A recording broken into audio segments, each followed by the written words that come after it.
오늘 심세웅 기사님 내외가 안 오셨네요.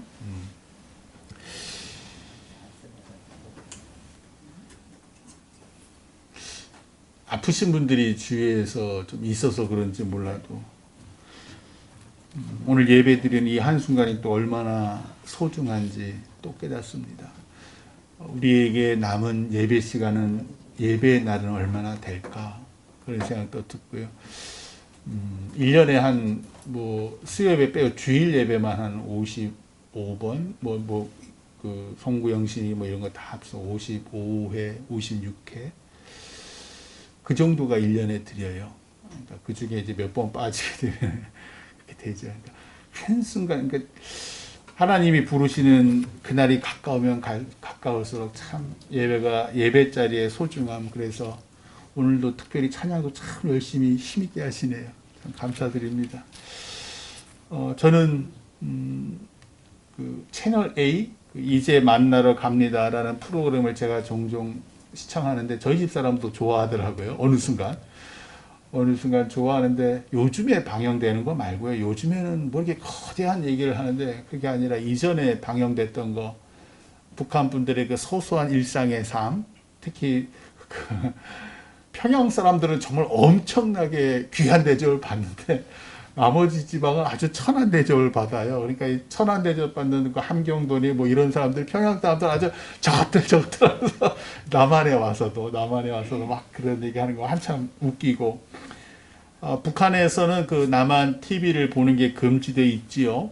그럼에도 불구하고 중국으로부터 왜 동그란 그 CD를 통해서 남한의 연서곡도 또 그 노래도 많이 이렇게 들어와서 몰래 본다 그래요. 그러면서 남한의 유행을 막 따라한대요. 헤어스타일이니 여자들 눈 화장부터 해서 온갖 걸 따라한다 그러더라고요.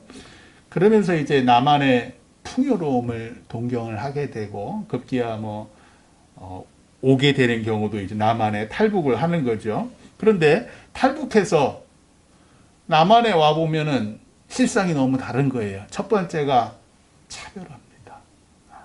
이상하게 우리가 지방으로도 차별하는데 그 사람들 왔으니까 얼마나 차별해. 참 나쁜 일인데 우리 마음에 참 못된 것들이 있는 거예요. 이게 죄성이죠.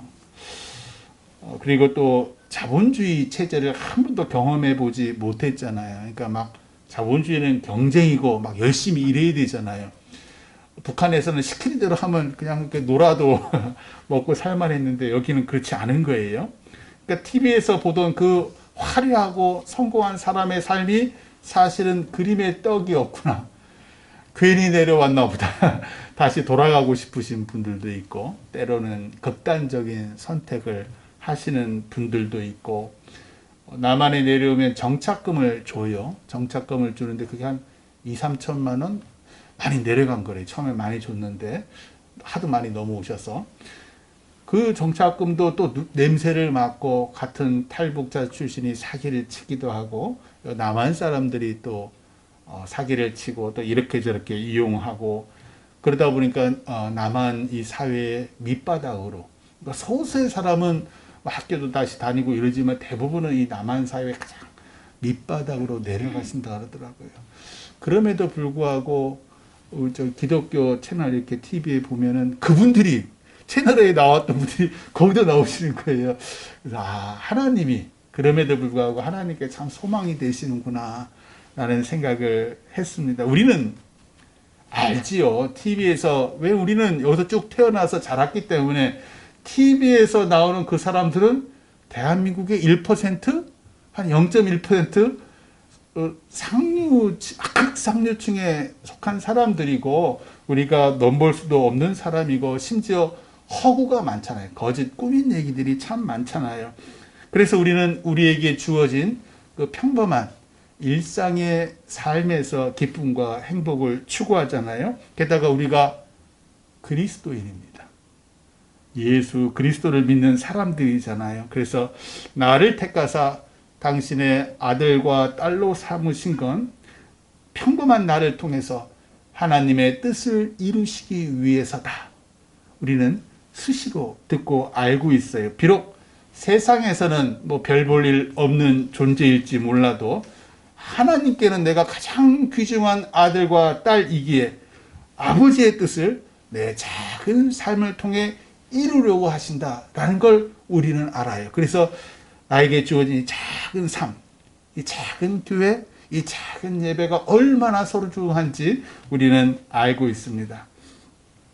어느 날 켄 가이거라는 미국의 작가에게 전화가 한 통 와요.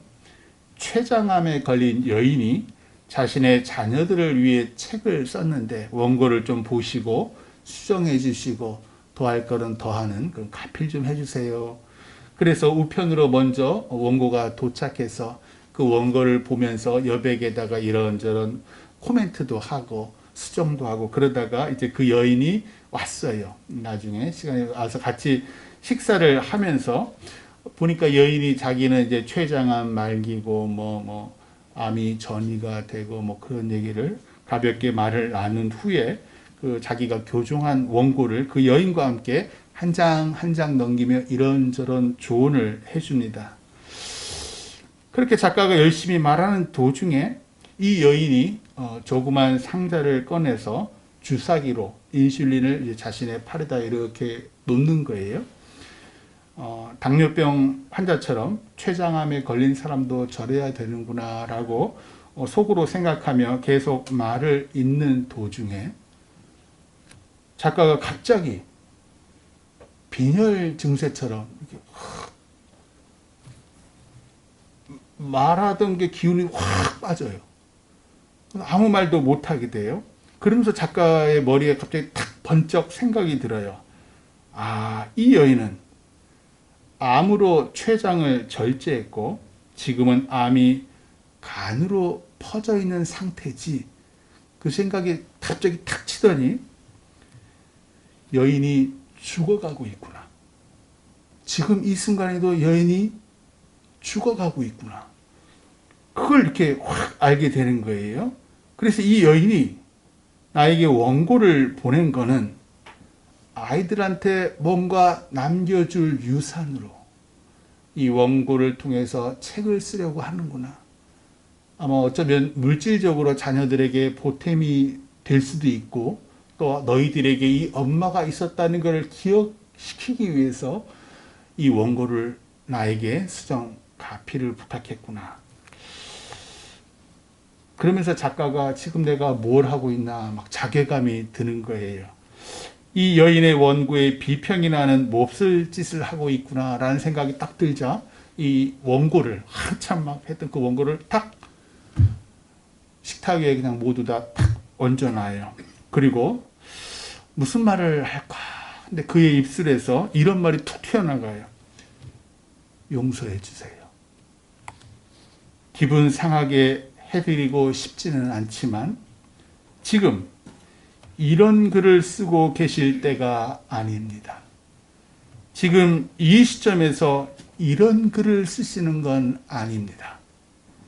작가가 숨을 깊이 들이마신 후에 제가 의사는 아니지만 지금 몸 상태가 아주 심각하십니다.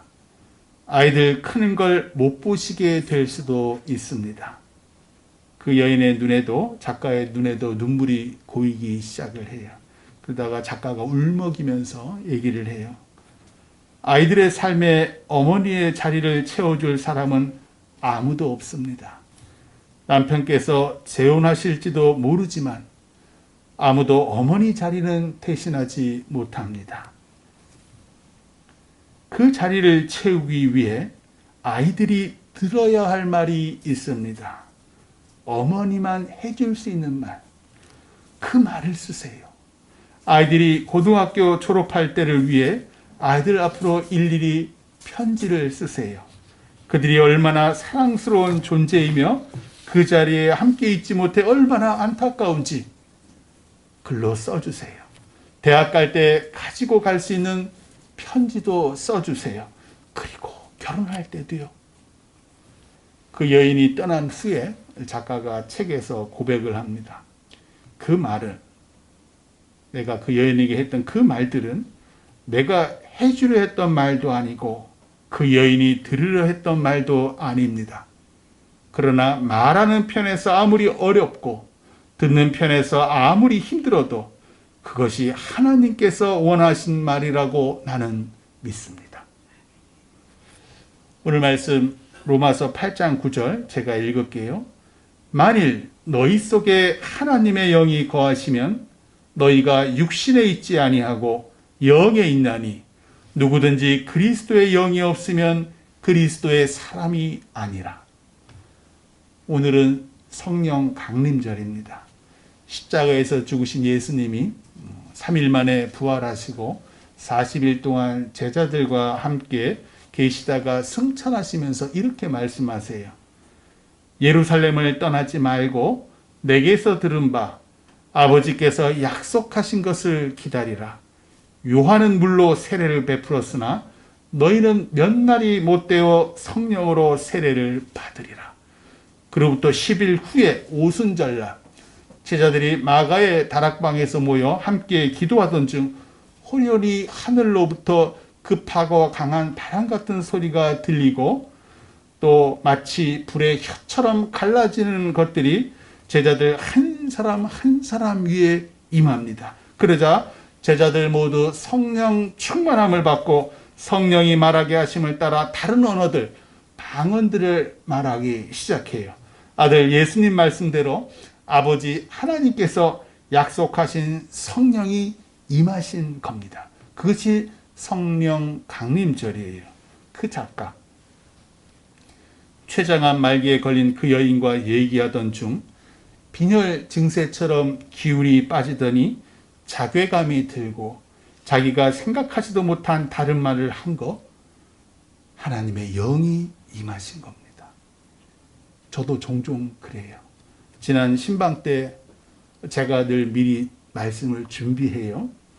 그런데 어떤 성도들을 만나면요, 하나님께서 다른 말씀을 주시는 거예요. 분명히 난 이걸 준비했는데 딱 만나면 다른 말씀을 줘라라고 저도 모르게 때론 눈물이 나고 때론 지극히 기쁩니다.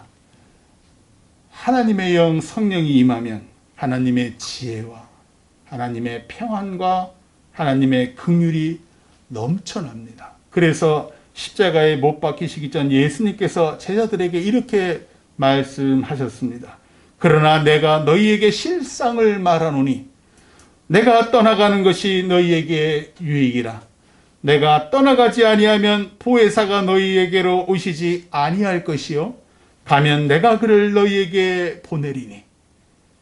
육신을 입으신 예수님은 시간과 공간의 제한을 받으셔서 이스라엘로부터 멀리 떨어진 대한민국에 사는 우리에게 임하실 수 없지만 보혜사 성령은 영이시기에 시간과 공간의 제한을 받지 않으시고 한꺼번에 성령 오순절 성령 강림절날 마가의 다락방에 있던 제자들에게 한꺼번에 동시에 임했던 것처럼 우리 각 사람에게 한꺼번에 임하실 수 있습니다. 미국의 그 작가에게 임하셨던 성령이 지난 2주 동안 신방하는 쟁에도 임하신 겁니다. 당연히 제게 임하셨던 성령은 여러분에게도 임하셔서 어떤 분들은 눈물로 그 말씀을 받고 어떤 분은 기쁨으로 평안으로 하나님의 말씀을 받은 줄 믿습니다. 우리의 평범한 삶을 성령이 임하시면 거룩한 하나님의 삶이 되게 하십니다. 우리 생각, 이 좁은 생각을 뛰어넘어 성령이 임하시면 하나님의 생각을 하게 하시며 내 능력 넘어 하나님의 능력으로 살게 하십니다. 성령의 능력이요, 우리 그리스도인이 누리는 특별한 하나님의 은혜입니다. 그런데요, 오늘 말씀 9절에서 사도 바울은 하나님의 영이 우리 속에 거하시면 우리가 그리스도의 사람이지만 하나님의 영이 없으면 그리스도의 사람이 아니라고 말해요. 그러니까 교회에 나와도 기도해도 예배 드려도 내 안에 성령이 거하시지 않으면 나는 그리스도의 사람이 아니라 육신의 사람, 정욕대로 행하는 죄인이다. 그래서 우리가 예배당에 나와도 때로 불평불만합니다. 우리 교회에 있으면서도 불구하고 다른 사람 눈에 있는 티는 보이고 내 눈에 있는 들보는 보지 못하잖아요. 그래서 우리가 짜증이 나고 타인을 정죄하고, 왜요? 성령이 거하시지 않아서. 그래서 우리가 기도합니다. 성령이여 임하소서. 성령이여 제게 임하소서. 이 더러운 마음에 임하사 당신의 마음 되게 하소서. 내 생각, 내 인품으로는 도저히 못합니다. 성령이 임하셔야 이 더러운 육체가 하나님의 생각을 합니다. 이 더러운 육체가 하나님의 일을 감당합니다. 오늘 말씀 10절에 그래서 또 그리스도께서 너희 안에 계시면 몸은 죄로 말미암아 죽은 것이나 영은 의로 말미암아 살아있는 것이니라. 저라는 사람 어쩔 수 없는 죄인입니다. 조금만 피곤해도요, 집사람 잘 알아요. 저희 애들 잘 알아요. 저 조금만 피곤하죠? 짜증을 내고요. 제가 원치 않는 일을 할 때면 집사람이 막 시키죠. 설거지해, 청소해, 빨래 널어, 빨리 해. 성질이 납니다. 그래서 집사람이 지어준 별명이 예전에도 말씀드린 기적이라고, 미러클 리입니다. 성이 이씨니까 미러클 리. 합치면 뭐라고요? 한국말로 이기적. 제가 이기적입니다. 지극히 이기와 죄악으로 가득하는 저라는 존재가 목사라고 이 제단 위에서 하나님의 말씀을 전한다는 게 도대체 말이 됩니까? 게다가 저는요, 잠꾸러기입니다. 우리 금떡교회 성도들 다 부지런하시더라고요. 저는요, 어쩔 때 12시간을 잡니다.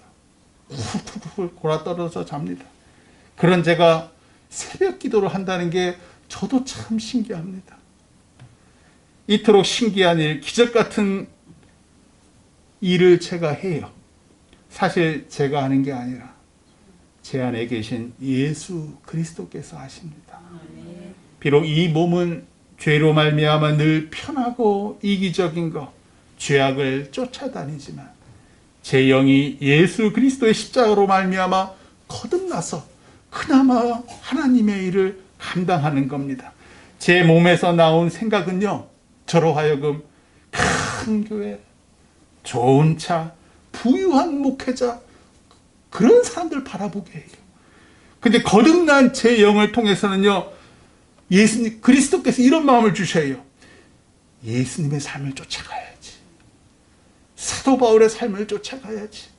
성령이 그 시의 삶파, 이름 없이 빛도 없이 감사하며 그 사는 삶, 너는 그런 삶을 살아야 해.